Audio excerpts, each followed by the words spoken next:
আসসালামু আলাইকুম সবাইকে। এটা আমার ফার্স্ট ভিডিও যেখানে আমি ভয়েস দিচ্ছি। তো যদি কিছু ভুল করে থাকি তার জন্য আগেই সরি বলে নিচ্ছি। তো চলো শুরু করি। তো আজকে আমি যেটা বিষয়ে আলোচনা করতে চাচ্ছি সেটা হলো আইভি ফ্লুইডস। আইভি ফ্লুইডস এতটাই একটা ইম্পোর্টেন্ট সাবজেক্ট যে শুধুমাত্র নার্স এবং ডক্টররাই জানবে এমন না, বরং সমস্ত হেলথ কেয়ার প্রফেশনে যারাই আছে সবার জন্য এটা খুবই ইম্পোর্টেন্ট। তো চলো আমরা দেখি যে ইন্ট্রাভেনাস ফ্লুইডের মধ্যে আজ আমরা কি কি জানতে চলেছি। প্রথমে হলো ডেফিনেশন। ডেফিনেশন মানে ইন্ট্রাভেনাসটা আসলে কি সেটা সম্পর্কে জানবো।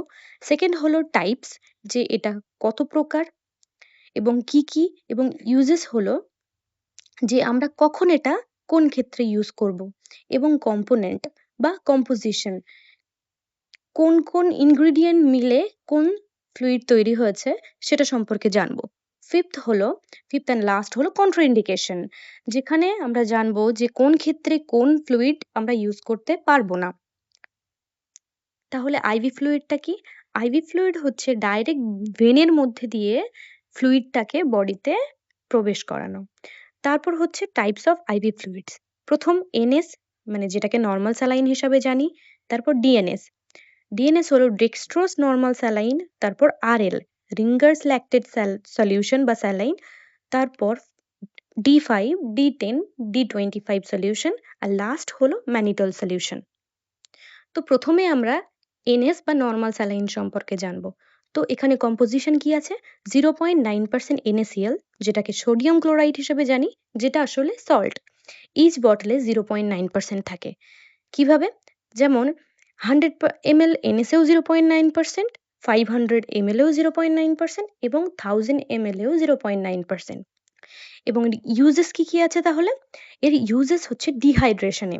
ডিহাইড্রেশন বলতে আমরা বুঝি যেমন ভমিটিং, কলেরা, ডায়রিয়া, যেসব ভাবে আমাদের বডি থেকে ফ্লুইড লস হয় সেসব ক্ষেত্রে আমরা ইউজ করতে পারি। সেকেন্ড হচ্ছে উন্ড ওয়াশিং এর ক্ষেত্রে আমরা ইউজ করতে পারি। উন্ড ওয়াশিং বলতে ড্রেসিং এর ক্ষেত্রে আমরা ইউজ করতে পারি। উন্ড মানে ক্ষত জায়গাতে আমরা এটা ব্যবহার করি। ক্ষত জায়গা পরিষ্কার করতে এটা ব্যবহার করি। ডাইলিউশন অফ ইনজেকশন, আমরা ইনজেকশন ডাইলিউট করতেও এটা ইউজ করি। তারপর মেইনটেইন ওয়াটার ব্যালেন্স, ওয়াটার ব্যালেন্সকে মেইনটেইন করতে এটা আমরা ইউজ করে থাকি। দেন আসবো কন্ট্রাইন্ডিকেশনে। কন্ট্রাইন্ডিকেশন বলতে আমরা কখন এটা ইউজ করতে পারবো না। হাইপারটেনশন পেশেন্টদের ক্ষেত্রে, কার্ডিয়াক পেশেন্টদের ক্ষেত্রে এবং কিডনি ফেলিওর পেশেন্টদের ক্ষেত্রে আমরা এটা ইউজ করতে পারবো না। এবার ডিএনএস। ডিএনএস এর ফুল ফর্ম কি? Dextrose normal saline. ডেক্সট্রোজ মানে সুগার বা গ্লুকোজ, এবং নরমাল স্যালাইন যেখানে সল্ট আছে। কম্পোজিশন কি তাহলে? 0.9% NaCl plus 5 gram dextrose in 500 ml bottle. Uses কখন হয়? ডিহাইড্রেশনের ক্ষেত্রে, hypoglycaemia, to treat insulin shock in accidental condition এবং পোস্ট অপারেটিভ সাপোর্টে। এবং কন্ট্রাইন্ডিকেশন কি আছে? হাইপারটেনশন, হাইপারগ্লাইসেমিয়া এবং সিকেডি পেশেন্টদেরকে আমরা ডিএনএস দেব না। দেন আরএল বা রিঙ্গার্স ল্যাকটেড সলিউশন, এটিকে আমরা আরও দুটি নামে জানি, যেমন সোডিয়াম ল্যাকটেড সলিউশন এবং হার্টম্যানস সলিউশন। এর কম্পোজিশন কি?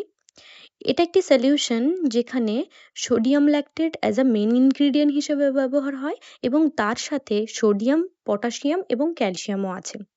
তো সোডিয়াম ল্যাকটেট আছে বলে আমরা এখানে সোডিয়াম ল্যাকটেট সলিউশন বলে জানছি। হার্টম্যান কেন বলছি? কারণ যিনি এই মিশ্রণটি তৈরি করেছিলেন তিনি হলেন ব্রিটিশ বিখ্যাত ডক্টর স্যার অ্যালেক্সাস হার্টম্যানস, যার নামানুসারে আমরা রিঙ্গার ল্যাকটেড সলিউশনকে হার্টম্যান সলিউশন হিসাবেও জানি। তো সোডিয়াম ল্যাকটেটকে এখানে মেন ইনগ্রিডিয়েন্ট কেন বলা হয়েছে? কারণ সোডিয়াম ল্যাকটেটে ল্যাকটেট থাকার কারণে আমাদের বডির পিএইচ লেভেলটাকে, সোডিয়াম ল্যাকটেট আমাদের বডির পিএইচ লেভেলটাকে কন্ট্রোল করে বা মেনটেন করে এবং অ্যাসিডোসিস হওয়াটাকে প্রতিরোধ করে।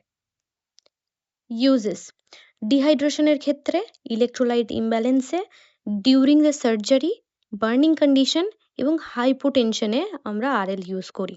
দেন কন্ট্রাইন্ডিকেশন: হাইপার ক্যালেমিয়াতে আমরা ইউজ করি না। আর হাইপার ক্যালেমিয়া কথার মানে হচ্ছে পটাশিয়াম লেভেল ব্লাডে বেড়ে যাওয়া। দেন ডি5, ডি10, ডি25 সলিউশন, এখানে শুধুমাত্র ডেক্সট্রোজ ইউজ হয় আর অন্য কিছুই ইউজ হয় না। যেমন D5, D10 এবং D25 এ 5 গ্রাম, 10 গ্রাম এবং 25 গ্রাম ডেক্সট্রোজ ইউজ হয় 100 ml বটলে। দেন এর ইউজেস ডিহাইড্রেশনের ক্ষেত্রে ইউজ করা হয় এবং হাইপোগ্লাইসেমিয়াতে ইউজ করা হয়। এর কন্ট্রাইন্ডিকেশন হচ্ছে হাইপারগ্লাইসেমিয়া পেশেন্ট বা যারা ডায়াবেটিক তাদের ক্ষেত্রে কখনোই ডেক্সট্রোজ ইউজ করা যাবে না। এবং লাস্ট আসছে ম্যানিটল। ম্যানিটল হচ্ছে এটা ডাইউরেটিক হিসেবে কাজ করে এবং এটা হেল্প করে, যেটার মানে ইউরিন আউটপুটটাকে ইনক্রিজ করে এবং সোয়েলিংটাকে কমায়। কিভাবে? এটা ব্লাড স্ট্রিম থেকে সমস্ত এক্সেসিভ ওয়াটারকে বাইরে আম প্রস্রাবের থ্রুতে বাইরে বার করে দেয়। এর কম্পোজিশন কি থাকে? 20 গ্রাম ম্যানিটল ইন 100 ml বটল। মানে প্রত্যেক 100 ml বটলে 20 গ্রাম ম্যানিটল থাকে। এর ইউজেস কি? ইনক্রিজ ইউরিনেশন, মানে প্রস্রাবের বৃদ্ধি করানোর জন্য এটা ব্যবহার করা হয়। অ্যাকিউট রেনাল ফেলিওর এ ব্যবহার করা হয়। হার্ট ডিজিজে এবং স্কিন ডিসঅর্ডার এ ব্যবহার করা হয়। স্কিন ডিসঅর্ডার বলতে এখানে অ্যালার্জি বোঝাচ্ছে। তো আজকের ভিডিওটা এখানে এতদূর পর্যন্তই। যদি আমি কিছু ভুল বলে থাকি তো তার জন্য ক্ষমা চেয়ে নিলাম, এবং যদি নেক্সট কোনো টপিকে কেউ ভিডিও দেখতে চাও তো সেটা আমাকে কমেন্ট করতে পারো। Thank you.